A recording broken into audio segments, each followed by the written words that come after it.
talk a little bit about personal watercrafts. Now, in this video, we're not going to go into a ton of detail as far as like the different brands, the specific engines, the pros and cons of each individual model and type, or all of those specifics. This is a broad guide to know what you're up against if you're thinking of buying a personal watercraft. With any personal watercraft that you're looking at, regardless of the engine, the type, the year, the price, anything like that, there's going to be some things that you need to be aware of. The first of which is seating capacity ratings. Now, most manufacturers will say this is a 2-seater, this is a 3-seater, yada yada, and those are a little misleading perhaps, because most 2-seater jet skis aren't really that comfortable to ride with 2 people. A 3-seater jet ski is going to be much more comfortable to fit 2 people on unless you're incredibly light. Now, I'm not a big guy. I'm about 170 pounds, which for my height is not much, but for me and Tiffany to be on a jet ski together on a 2-seater, it starts getting a little wobbly at low speeds especially. So that brings us to our next point, stability. Smaller jet skis are going to be more prone to tipping over. Now, is that necessarily a problem? No, as long as you don't mind blowing the water out of your engine every time that it gets filled with water. There are very large personal watercrafts that are very comfortable to ride on, but they may not be quite as much fun because they're not going to be as nimble as a more small, lightweight machine. Now, another thing that's going to come into play here is your mechanical ability and your desire to work on things when you could be out playing. So buying a really cheap jet ski right now may cause you to get stranded later, or to disappoint your friends when you haul it down to the lake and it won't start. So that's something to think about in pay now versus pay later. If you can do the work yourself and you don't mind doing that, then maybe buying a cheaper machine is going to be a good option for you. Another thing that you need to be aware of is the jet pumps. Now in another video we'll go into some more detail on how jet pumps work, but for a buyer's guide you need to be aware that debris in the lake, things like diapers, plastic bags, sticks, fishing line, ropes, even trailer straps I've seen get sucked up into jet pumps, which will severely limit your thrust. So you may not be able to accelerate, it may not idle. In some cases it may bind it up so bad it won't even start. And then if it restricts the water flow coming out the back, it's also restricting the cooling water flow. So things could start to overheat. You may even melt exhaust components and sink the jet ski if that happens. The last thing that's going to be specific to all jet skis is proper flushing and winterizing. Every jet ski out there, if it's run in salt water, needs to be flushed and the engine compartment cleaned out, at least rinsed off with a water hose after every ride in salt water. It is unbelievable how quick that corrosion sets in, even just in a matter of being run in salt water once and then let sit for a couple weeks. It does a ton of damage. Now, if you live in a northern climate, you need to be aware of the potential for freezing damage. Now, some brands use a closed-loop cooling system, so the engine itself isn't at risk. But in every personal watercraft, there is some part that is cooled by fresh water or lake water. So that will be filled with water. Specifically, the exhaust, the water box, a lot of that stuff is going to be cooled with water. So when it comes wintertime, you're going to have to flush that water out with some sort of RV marine antifreeze, something that's going to be safe to be dumped out later. So now, comes down to the big real question of this video. And that's choosing what kind of engine you get. Because really the engine is what makes the jet ski. There's 2-stroke and there's 4-stroke. With 2 strokes, They're generally going to be a little cheaper. You can generally find used two-strokes for under $3,000 easily, but they haven't been in production since at least 2005. So, with that being said, here's some of the things that you need to know if you're looking at a two-stroke. Some of these may be premix, so you have to mix the oil with the gas, like you would with a chainsaw, a weed eater, or snowmobile, dirt bike, something like that that's two-stroke. So that's going to add to the difficulty of your riding routine.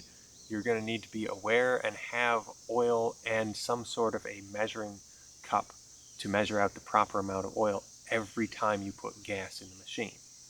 Now, for the most part, a good share of two-strokes came with oil injection. So that means that there's a tank for fuel and a tank for oil.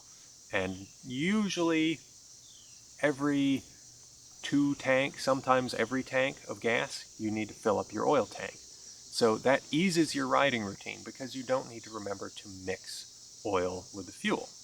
And you don't need to have mixing cups and all that. You just need some oil.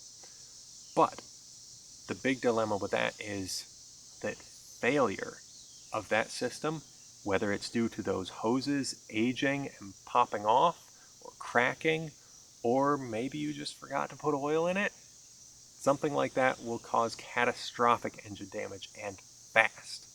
Now that we've covered the lubrication system of two-strokes, let's talk about the fuel system. So, most two-stroke personal watercrafts are carbureted.